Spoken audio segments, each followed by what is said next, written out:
है। आज मैं आप लोगों को मैट्रिक के एग्ज़ाम के पर्पज़ से फिजिक्स में इम्पोर्टेंट क्लास जो पूछेगा ही कोई भी शिफ्ट में वह क्वेश्चन पढ़ाने जा रहा हूँ। वैसे मैं फिजिक्स में त्रिकोणीय क्वेश्चन जो 5 नंबर का पूछता है उसमें से आज पहला क्वेश्चन, अब किस शिफ्ट में पूछेगा मैं नहीं जानता, 5 नंबर का 3 क्वेश्चन ही पढ़ाऊँगा। उसमें से दोनों शिफ्ट में 2 क्वेश्चन पूछेगा, ये कम खुशी की बात नहीं होना चाहिए। और ये 3 क्वेश्चन वायरल है, इसमें से 2 वही। आज मैं पहला क्लास लेने जा रहा हूँ फिजिक्स का इलेक्ट्रिसिटी से ओम का नियम, that is very very important, पूछ दिया, इतना वायरल है। तो ओम के नियम हम पढ़ाने जा रहे हैं। क्वेश्चन किस तरह से पूछेगा? तो क्वेश्चन है ओम का नियम क्या है?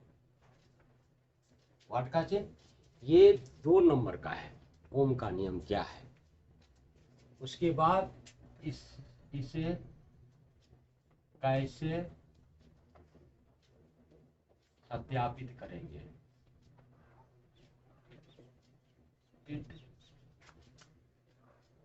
सत्यापित करेंगे। यह क्वेश्चन ओम का नियम क्या है और इसे कैसे सत्यापित करेंगे हम पढ़ाने जा रहे हैं। बहुत इंपॉर्टेंट है, इसको आप जहन में डाल लीजिए कि पूछ दिया परीक्षा में।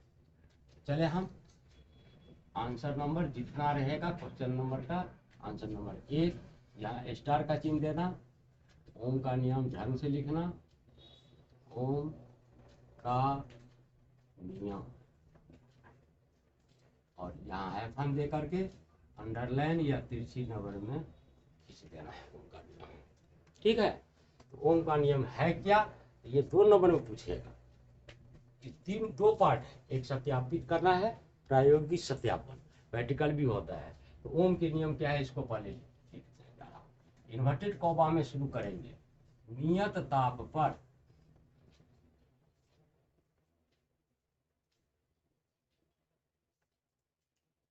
किसी चालक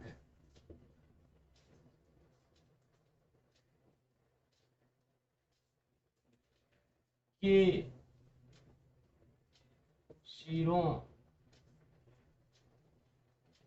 का विभवांतर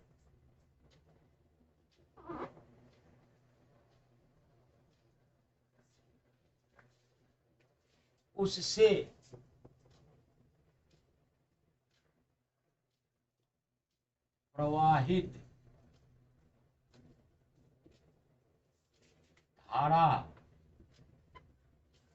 प्रवाहित धारा के समानुपाती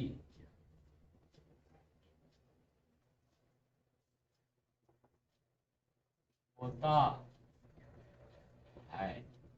ये इन्वर्टेड कॉमा में बंद करेंगे, इन्वर्टेड कॉमा में ओपन करेंगे, इन्वर्टेड कॉमा में बंद करेंगे। उसके बाद अभी 2 नंबर नहीं मिल जाएगा, नियत ताप, ओम के नियम में ताप नियत होता है, फिक्स होता है, और डिपेंड करता है। ताप जो है रूम टेम्परेचर लेते हैं, इसको कहते हैं नियत, माने रूम टेम्परेचर पर हम प्रयोग करते हैं।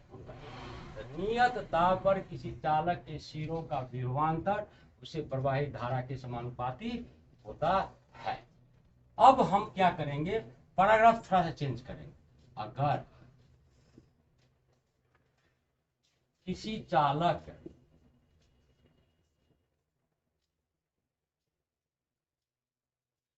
से प्रवाहित धारा का मान, फिर यहां शुरू करेंगे, मान आए तथा सिरों का विभवांतर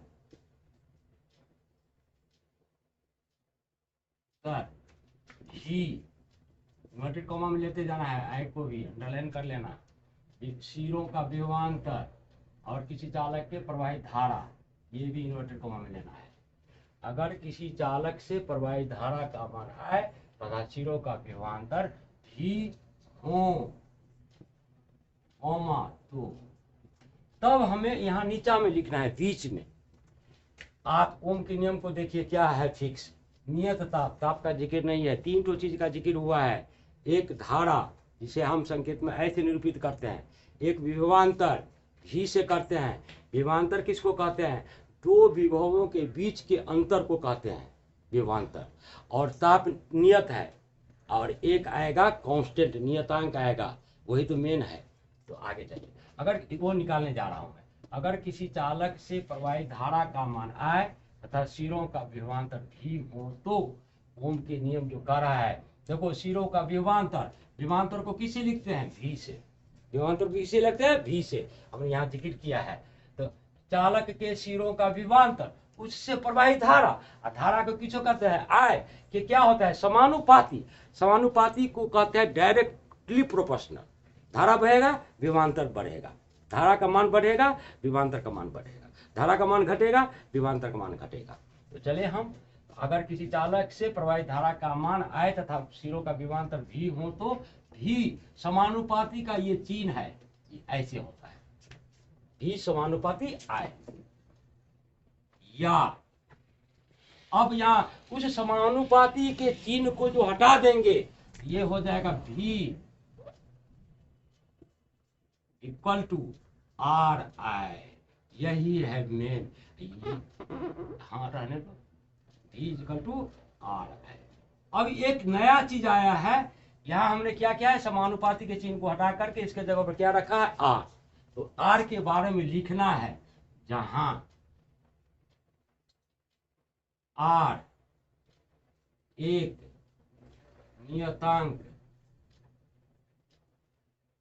अंक है, जहां आर एक नियतांक है,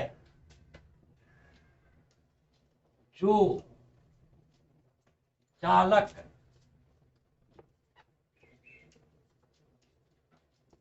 के आकार,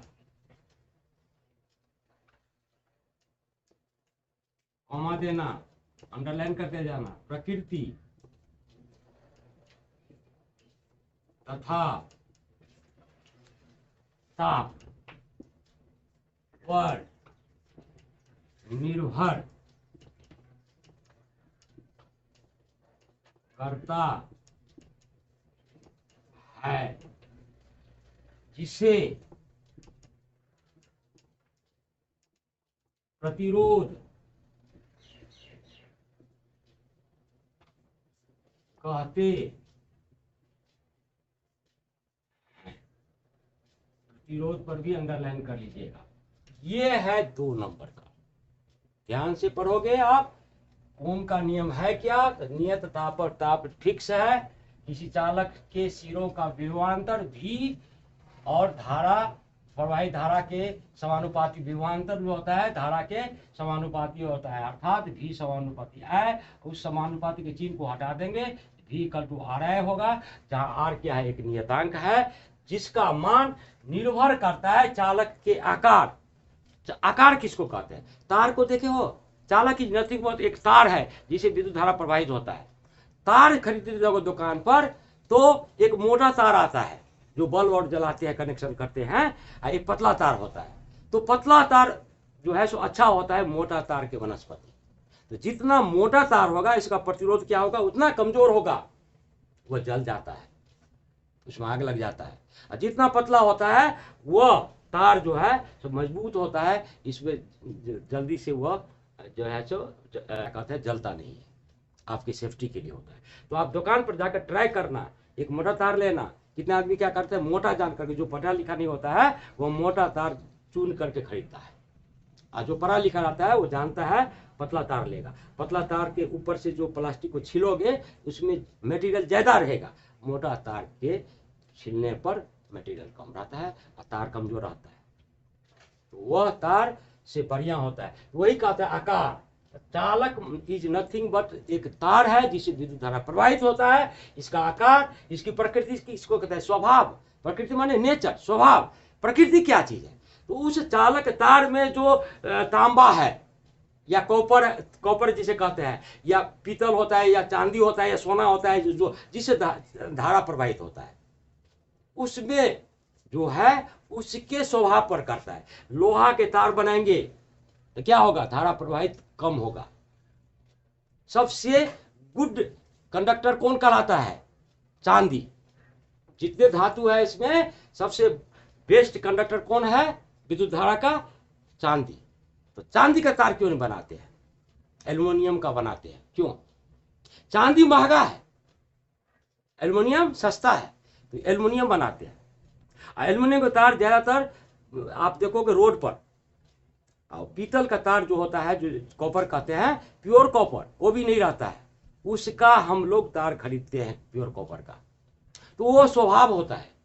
चांदी का बनाएंगे, एल्युमिनियम का बनाएंगे, लोहा का बनाएंगे, तो उस धारा सबसे अधिक किसमें होगा? जो गुड कंडक्टर ज्यादा होगा। तो चांदी महंगा है इसीलिए चांदी का यूज नहीं करते हैं। तो कॉपर होता है, मिश्र धातु होता है, ये सब का हम यूज करते हैं बिजली के तार में।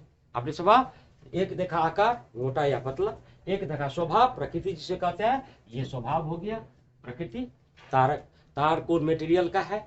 एक होता है ताप। तो किस कहाँ पर हम प्रयोग कर रहे हैं? घर में कर रहे हैं। घर में कर रहे हैं तो घर का रूम टेम्परेचर कितना होता है? 35 से 40 डिग्री सेंटीग्रेड। तो ताप फिक्स रहता है, अधिक ताप पर नहीं होगा, प्रयोग नहीं हम सक्सेस कर सकेंगे। तो देखा आपने, चालक के आकार, प्रकृति तथा ताप पर निर्भर करता है, जिसे हम क्या कहते हैं? प्रतिरोध कहते हैं। जिसे हम प्रतिरोध, चालक हो गया तार। अब प्रतिरोध किसको कहते हैं? बल्ब जो जलाते हैं, स्विच ऑन करते हैं, दिखलाएंगे हम प्रैक्टिकल में। स्विच ऑन करते हैं, बल्ब जलने लगता है, इसे प्रतिरोध कहते हैं। बल्ब, पंखा जिसमें हम धारा प्रवाहित करते हैं, जिसके चलते वो रोटेट करता, पंखा रोटेट करता है, बल्ब जलता है। हीटर जलाते हैं, दुनिया की चीज करते हैं। तो चलिए, ये ओम का नियम है। यहां से लेकर के यहां तक का जवाब हमने यहां तक दिया। अब उसके बाद दूसरा पार्ट है, इसमें 2 नंबर मिल जाएगा, काटेगा नहीं यदि आपने अच्छा से स्वच्छ साफ सुथरा से लिखा तो। इतना वायरल क्वेश्चन। उसके बाद इसे कैसे सत्यापित करेंगे, तो सत्यापन करने जा रहे हैं आगे जाएंगे स्टेप बाय स्टेप। एक पार्ट हो गया, दूसरा पार्ट स्टार्ट दे करके बनाएंगे हम, सत्यापित करने जा रहे हैं। प्रायोगिक सत्यापन।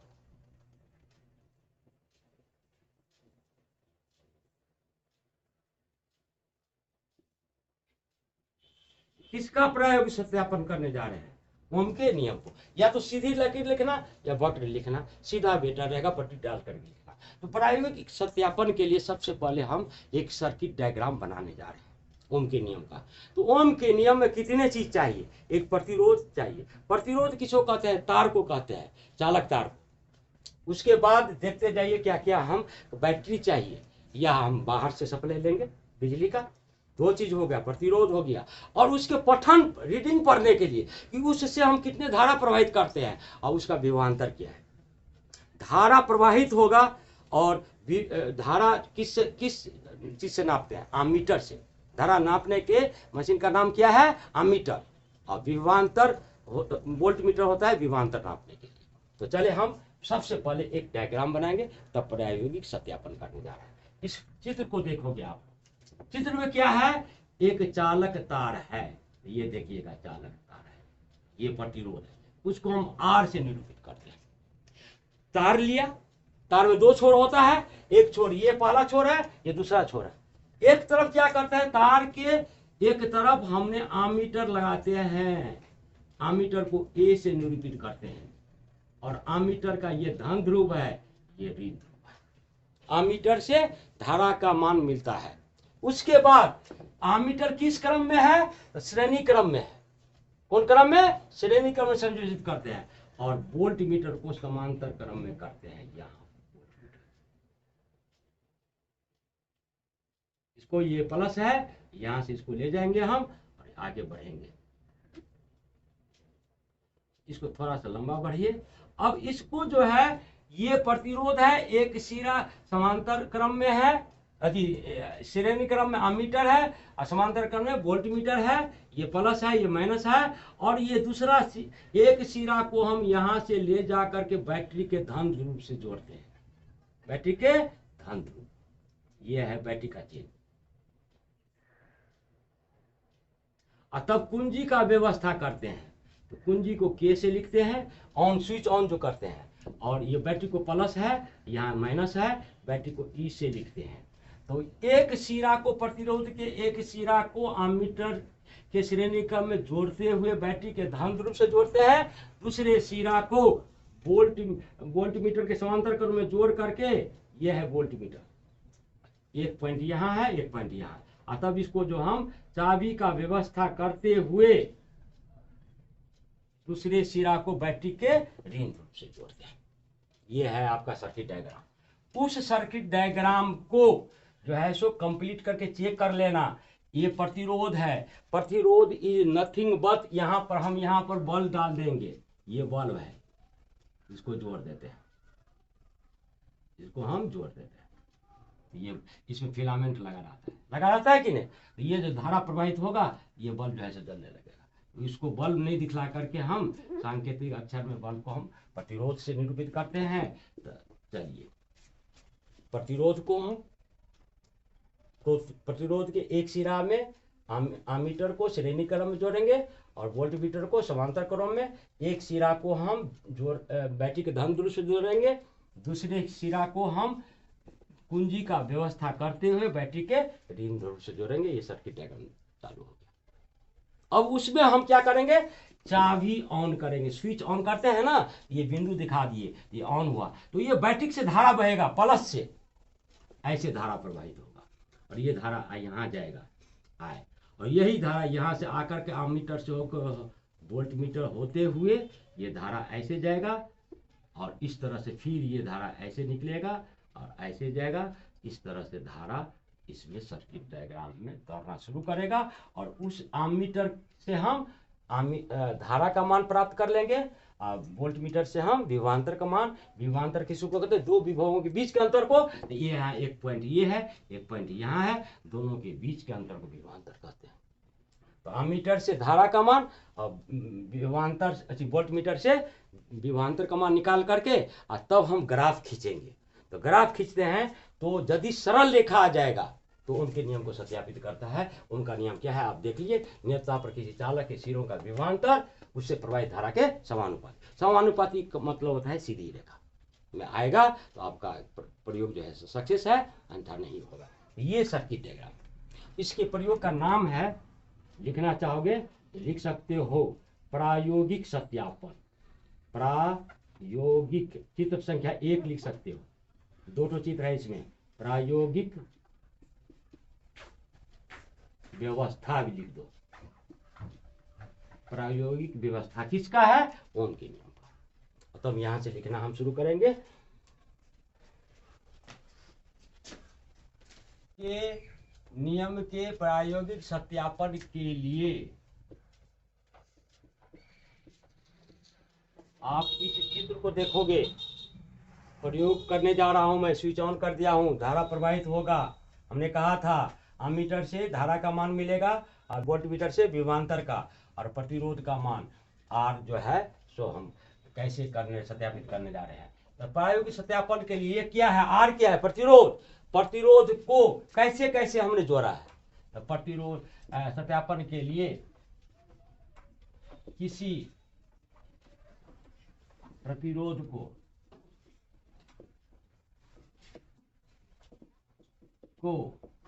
अमीटर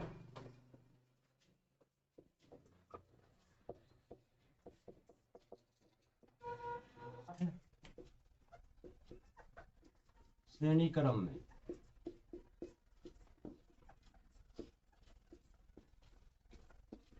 तथा वोल्ट मीटर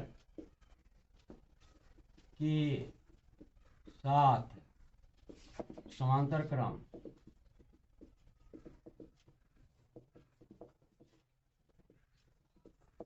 में संयोजित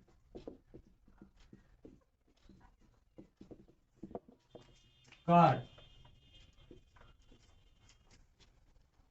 एक सिरा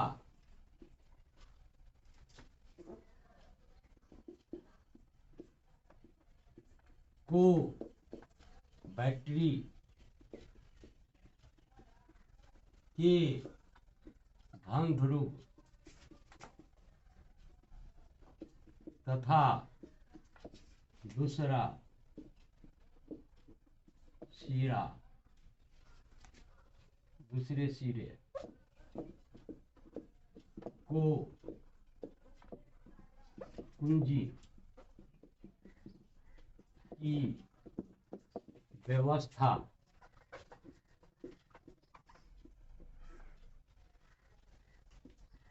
करते हुए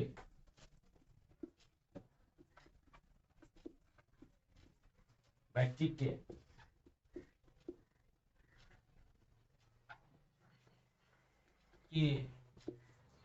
ऋण ध्रुव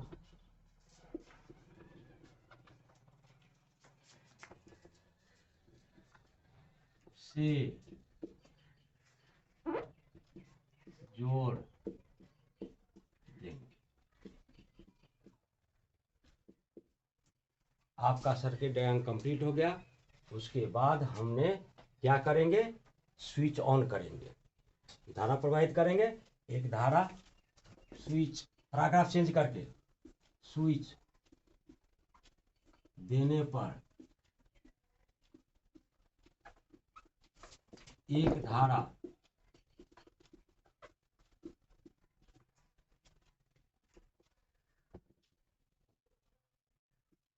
एमीटर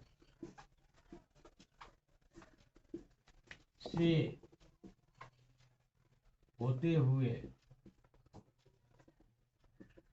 प्रतिरोध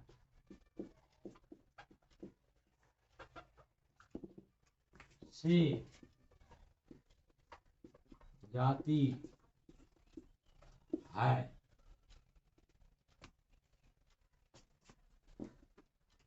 इसी प्रकार जिसे नोट कर लिया जाता है, जाती है, जिसे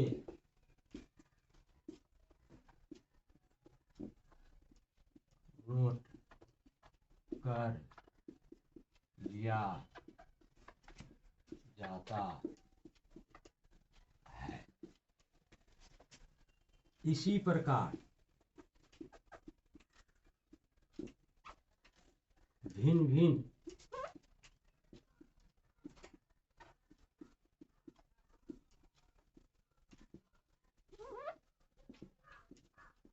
धारा के लिए भिन्न भिन्न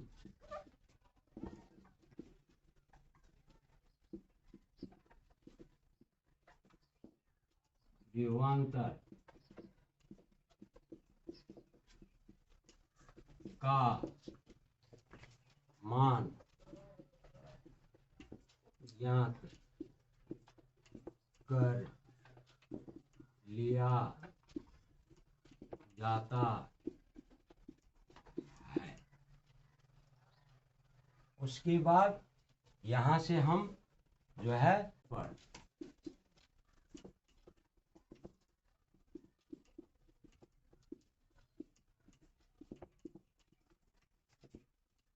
हमें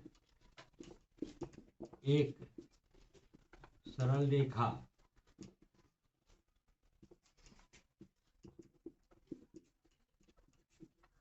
प्राप्त होता है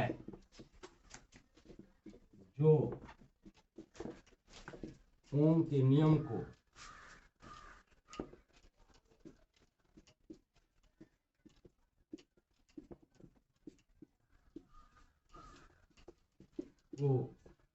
सत्यापित करता है, जिसे निम्नांकित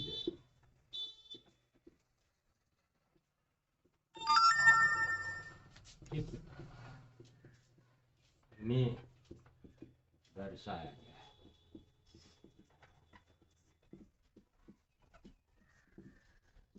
यहाँ पर आप लास्ट में ग्राफ खींचेंगे। ये ग्राफ तो पहले का है ओम के नियम के लिए शुरू में, उसके बाद आपने लिखा है थ्योरी, और तब हम जो ग्राफ खींचेंगे तो ग्राफ को हम इस तरह से दिखलाने जा रहे हैं। तो किसके बीच में हम ग्राफ खींच रहे हैं?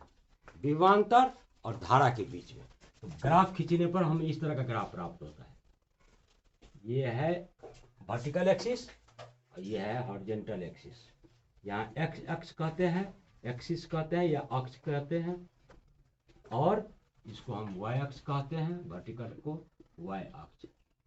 और इसको एक एक जीरो लेते हैं, एक एक सेंटीमीटर पर लेते जाएंगे तो हमें एक ग्राफ मिलेगा। ग्राफ खींचने के लिए आपने स्केल लो, या सबसे बढ़िया है कि ग्राफ खींचेंगे यहाँ पर ऊपर में लेंगे हम धारा का मान। इसका मान लेंगे आई का मान, किस में आता है? एम्पियर में। और हॉरिजॉन्टल एक्सिस पर लेंगे विभवांतर का मान। इसका ऐसा मात्रा क्या होता है? वोल्ट होता है, वोल्ट। और ग्राफ पहले खींच ले, आसानी के लिए आप स्केल लेकर के खींचोगे तो टाइम लगेगा। आप एक सीधी रेखा खींच देना, यहाँ पर पॉइंट को निरूपित कर देना इस तरह से, इस तरह से। ये अनंत तक गया हुआ है, जितना मान लेना होगा लोगे, और तब हम विभवांतर वर्सेस धारा का मान जो निकालते हैं, ग्राफ जो खींचते हैं, ग्राफ खींचने पर नोट डाउन करेंगे। यहाँ पर हम यहाँ पर भी नोट डाउन करेंगे। स्केल लेने के बाद सीधा रेखा खींच देना, यहाँ से भी सीधा रेखा खींचना, ताकि ग्राफ टाइम बचेगा, आप ये आराम से कर सकते हो। यहाँ पर यहाँ से भी लाइन खींच देना, समांतर रेखा। तो हमने जो बिंदु प्राप्त किया है विभवांतर, इसके लिए है एक एक सेंटीमीटर पर, एक एक सेंटीमीटर पर लिए हैं। तो आप जो है ग्राफ खींचोगे, विभवांतर इधर है हॉरिजॉन्टल एक्सिस, बिंदु धारा के लिए विभवांतर का मान लिखे, ग्राफ जो खींचा है मैंने, एक सरल रेखा प्राप्त है जो ओम के नियम को सत्यापित करता है। यही है क्लास आपका। Thank you.